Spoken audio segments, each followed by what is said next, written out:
एक गांव में औरतों की चोटी काटने की घटना होने लगी थी। जैसे ही रात होती, एक चुड़ैल अपने हाथ में खंजर लेकर आती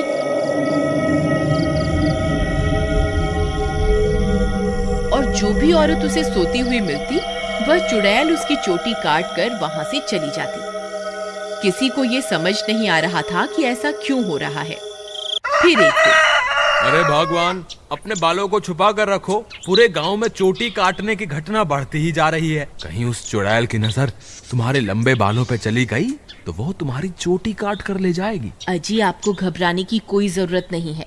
किसी चुड़ैल की इतनी हिम्मत कहाँ कि वो मेरी चोटी को हाथ भी लगा सके। अच्छा, ये बात है। जैसी तुम्हारी मर्जी। मेरा काम था तुम्हें होशियार करना। अगर चोटी कट गई तो फिर मेरे पास रोते हुए मत आना। इतना बोलकर भीमा वहां से चला जाता है।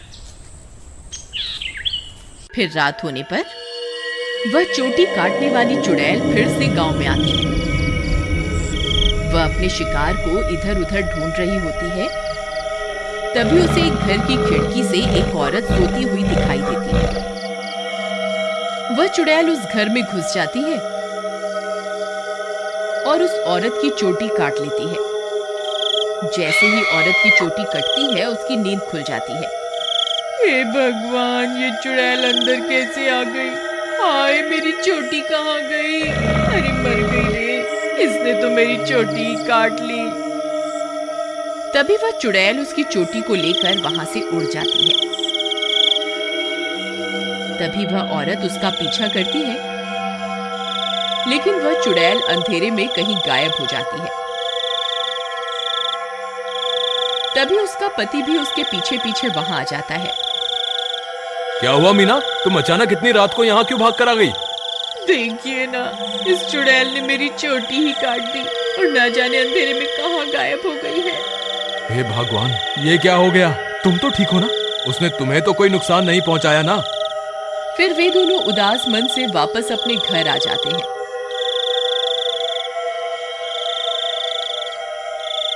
अगले दिन सुबह होने पर मीना की चोटी कटने की बात पूरे गांव में फैल जाती है। सब लोग उस चुड़ैल के बारे में बातें कर रहे होते हैं। फिर भीमा को अपनी पत्नी की फिक्र होती है, तो वह अपने घर की ओर चल देता है।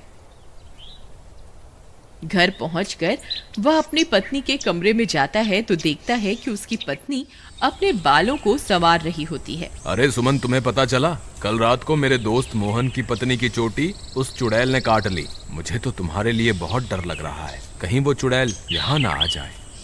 अजी, हमें घबराने की कोई जरूरत नहीं। आप डरिए मत, मुझे कुछ नहीं होगा। सुमन, तुम्हारे बाल तो दिन ब दिन लंबे ही होते जा रहे हैं। पहले तो ये इतनी तेजी से नहीं बढ़ रहे थे। ये अचानक से इन्हें क्या हो गया?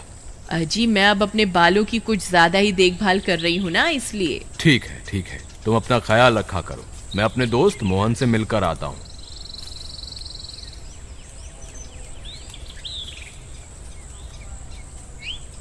अरे भाई मोहन, तुम कैसे हो? भाभी के बारे में पता चला, सुनकर बहुत दुख हुआ। क्या बताऊं भीमा भाई, जब से मीना की चोटी कटी है उसका तो रो रो कर बुरा हाल है। और बताओ, सुषमा भाभी तो ठीक है ना?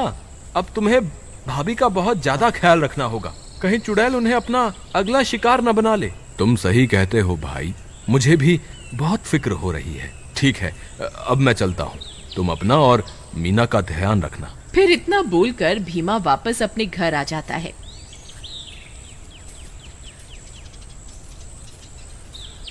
रात होने पर भीमा सो रहा होता है। अचानक उसे चीख सुनाई देती है। उसकी नींद खुल जाती है। वह इधर उधर देखने लगता है। सुमन कमरे में नहीं होती। वह बहुत डर जाता है। सुमन, कहाँ हो तुम? सुमन, कहाँ हो तुम? अरे, मैं तो लुट गई, बर्बाद हो गई। ये चुड़ैल तो मेरी चोटी काट कर ले गई। हाय, मैं तो लुट गई। अरे, ये किसकी आवाज है? लगता है चुड़ैल ने फिर से किसी औरत पर हमला कर दिया है। मुझे बाहर जाकर देखना होगा। फिर वह भागकर बाहर जाता है और देखता है कि बाहर कुछ गांव वाले खड़े होते हैं। वह उनके पास जाता है। क्या हुआ भाई? ये चीख पुकार कैसी थी? क्या हुआ? सब ठीक तो है ना? नहीं भाई, अभी अभी चुड़ैल इस बेचारी की चोटी काटकर अंधेरे में गायब हो गई। हे भगवान, सुमन तुम कहाँ हो? मुझे वापस घर जाना चाहिए। फिर वह वापस अपने घर की ओर दौड़ पड़ता है। जब वो घर पहुंचता है तो देखता है कि सुमन अपने बालों को सहला रही होती है। वह उसे देखकर हैरान हो जाता है। सुमन, तुम कहाँ चली गई थी? तुम्हें पता है अभी चुड़ैल ने फिर से किसी की चोटी काट ली। क्या तुम्हें बिल्कुल भी डर नहीं लग रहा? सुमन उसकी बातों को अनसुना कर देती है और खुशी खुशी अपने बालों को सहलाती रहती है। सुमन के बाल अब और भी लंबे हो चुके होते हैं।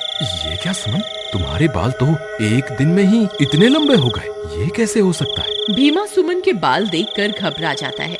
उसे समझ नहीं आता कि आखिर ये सब चल क्या रहा है। फिर अगले दिन सुमन के बालों की लंबाई की चर्चा पूरे गांव में फैल जाती है। सब लोग उसके बालों के बारे में बातें कर रहे होते हैं। अरे भाई, जब जब चुड़ैल किसी की चोटी काटती है तब तब भीमा की पत्नी के बालों की लंबाई बढ़ जाती है। मुझे तो लगता है भीमा की पत्नी ही चोटी काटने वाली चुड़ैल है। भीमा उन सारे गांव वालों की बातें सुन रहा होता है। उसे कुछ समझ नहीं आता कि वह अब क्या करे। फिर वह अपने दोस्त मोहन के पास मदद मांगने जाता है।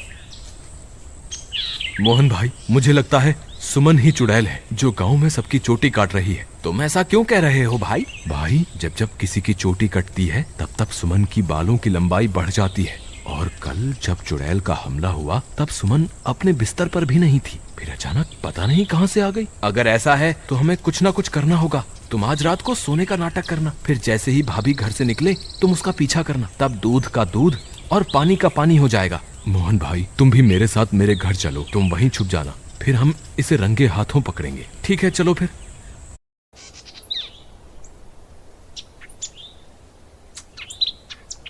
फिर वे दोनों भीमा के घर आ जाते हैं और मोहन अलमारी के पीछे छुप जाता है। रात होने पर भीमा सोने का नाटक करता है। तभी सुमन उठती है और घर से बाहर निकल जाती है। भीमा भाई उठो, देखो भाभी घर से बाहर निकल गई है।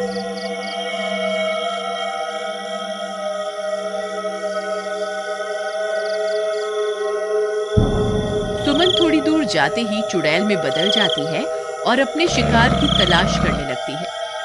भीमा और मोहन की आंखें फटी की फटी रह जाती हैं। भीमा भाई, तुम्हारा शक सही निकला, तुम्हारी बीवी तो चुड़ैल निकली। मोहन भाई, अब क्या करें? ये जरूर अपने शिकार की तलाश में निकली होगी। अगर हमने इसे नहीं रोका तो आज ये फिर से किसी की चोटी काट लेगी। लेकिन भीमा भाई, भाभी सबकी चोटियां क्यों काट रही है? मुझे क्या पता भाई, जब तू अपनी भाभी से मिलेगा तो पूछ लियो। चलो इसका पीछा करते हैं। थोड़ी दूर उसका पीछा करने पर चुड़ैल एक जगह पर रुक जाती है। फिर वह इधर उधर अपने शिकार की तलाश करने लगती है।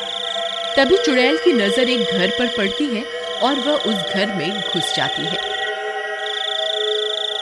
वहां उसे एक औरत सोती हुई दिखाई देती है। भीमा भाई, भाभी तो एक घर में घुस गई, अब क्या करें? अरे बेवकूफ, ये भाभी भाभी क्या लगा रखा है? इस वक्त वो तेरी भाभी नहीं है, वो एक चुड़ैल है। चलो हम भी इसके पीछे चलते हैं। अरे वाह, इसके बाल तो बहुत लंबे हैं, आज इसे ही अपना शिकार बनाऊंगी। तभी भीमा और मोहन वहां पहुंच जाते हैं। रुक जाओ भाभी, मैं आपको ऐसा नहीं करने दूंगा। ए चुड़ैल, वहीं के वहीं रुक जा, नहीं तो तुझे जान से मार देंगे। देखो सुमन, तुम ये ठीक नहीं कर रही हो, तुम्हें अभी के अभी ये सब रोकना होगा। ए मूर्ख इंसान, मैं कोई तेरी सुमन नहीं हूँ, मैं एक चुड़ैल हूँ। बस मुझे थोड़े और बालों की जरूरत है, फिर मैं महाशक्तिशाली बन जाऊंगी। फिर हर तरफ सिर्फ मेरा ही राज होगा। भीमा भाई, तुम इसे बातों में उलझाओ, मैं पीछे से जाकर इसकी चोटी काट दूंगा। फिर भीमा चुड़ैल को अपनी बातों में उलझाता है। तभी मोहन चुपके से चुड़ैल के पीछे पहुंच जाता है और उसकी चोटी काट देता है। अरे मर गई रे, ये तूने क्या कर दिया? मेरे सारे कराए पर पानी फेर दिया। चोटी कटते ही चुड़ैल की सारी शक्तियां खत्म हो जाती हैं और सुमन चुड़ैल के चंगुल से आजाद हो जाती है। अरे भाभी, आप वापस आ गई? मोहन भैया, आपका बहुत बहुत धन्यवाद। आपकी वजह से मुझे इस चुड़ैल से मुक्ति मिल गई। भीमा भी अपनी पत्नी को वापस पाकर खुश हो जाता है और वे दोनों फिर से एक साथ रहने लगते हैं। इस तरह गांव वालों को चोटी काटने वाली चुड़ैल से छुटकारा मिल जाता है और सब गांव वाले हंसी खुशी रहने लगते हैं।